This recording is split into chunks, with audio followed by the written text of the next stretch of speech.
मेरे बच्चे, में तुम्हारी माँ आज तुमसे बात करने के लिए आई हूँ। आज मैं तुम्हें वह सत्य बताने आई हूँ जो तुम अब तक देख नहीं पाए।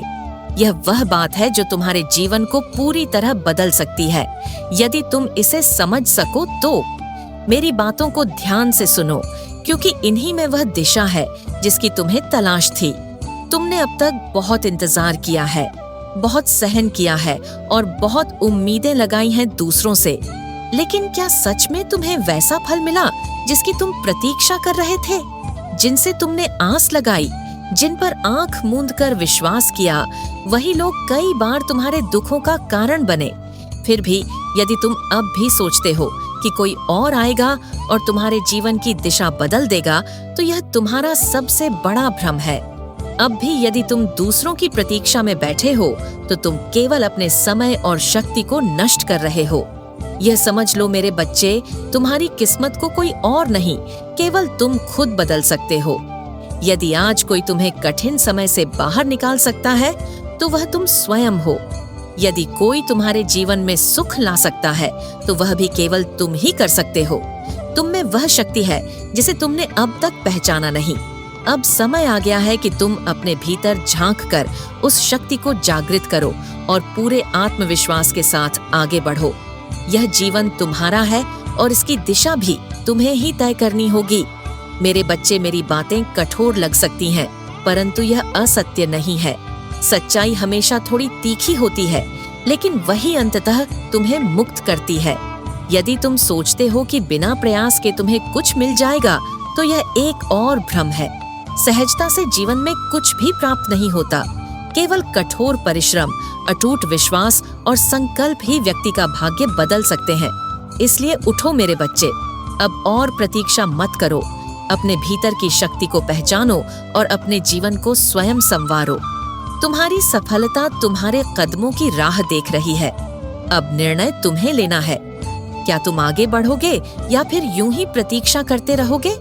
मेरे बच्चे, यह कैसी विचित्र स्थिति में तुम आ गए हो?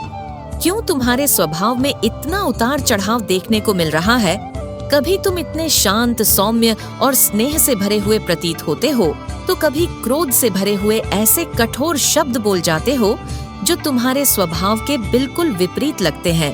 बेटा, मैं जानती हूँ कि यह परिवर्तन तुम जानबूझकर नहीं लाते। यह सब परिस्थितियों के कारण है जो तुम्हारे भीतर अनजाने में ही भावों का तूफान खड़ा कर देती हैं। परंतु सत्य यह भी है कि तुम उन परिस्थितियों को सहजता से संभाल नहीं पाते। तुम्हारा क्रोध, तुम्हारा आवेश, तुम्हारी भावनात्मक संवेदनशीलता, यह सब मिलकर तुम्हें विचलित कर देते हैं।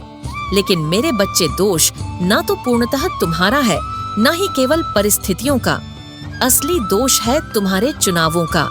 तुम जिन चीजों को देखते हो, जिन बातों को सुनते हो, जिन लोगों के साथ समय बिताते हो, यही सब तुम्हारे मन मस्तिष्क पर गहरा प्रभाव डालते हैं।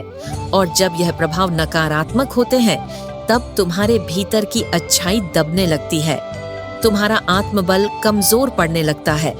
तुम दूसरों की गलत बातों को भी दिल पर ले लेते हो, उन्हें अपने भीतर समेट लेते हो। यह तुम्हारी संवेदनशीलता तो दर्शाता है, परंतु यह उचित नहीं है, क्योंकि एक ईश्वर विश्वासी व्यक्ति को नकारात्मकता से प्रभावित नहीं होना चाहिए। अगर वह हुआ तो उसकी आत्मिक उन्नति रुक जाती है। कई बार व्यक्ति जानता है कि वह क्या कर रहा है, अच्छा या बुरा, पर जब बुरी शक्तियां उस पर हावी हो जाती हैं, तो उसका विवेक कुंठित हो जाता है। तब वह यह भी नहीं समझ पाता कि उसे क्या करना चाहिए, क्या नहीं। बस परिस्थितियों में उलझता जाता है, जैसे कोई मृग तृष्णा के पीछे दौड़ता हुआ प्यासा पथिक। मेरे प्यारे बच्चे, इस कल युग में जहाँ चारों ओर नकारात्मकता फैली है, वहाँ अच्छे लोगों की परीक्षा भी कठिन होती है। और इन परीक्षाओं से बचने का एकमात्र मार्ग है अपने कर्मों को ईश्वर के चरणों में अर्पित करना। हर कार्य करते समय, हर विचार सोचते समय मन ही मन प्रभु का स्मरण करते रहो। ये स्मरण ही तुम्हें भीतर से बल देगा, विवेक देगा और तुम्हें हर नकारात्मक प्रभाव से बचाएगा। तुम्हारा हृदय कोमल है, संवेदनशील है। यही तुम्हारी सबसे बड़ी ताकत है और यही सबसे बड़ी चुनौती भी। उसे संभालना सीखो, सच्चे मार्ग पर चलो, स्वयं को पहचानो और ईश्वर से जुड़ो मेरे बच्चे। तुम्हारी माँ हर पल तुम्हारे साथ है। कभी किसी चीज का भय मत करना, बस मेरी भक्ति सच्चे हृदय से करना।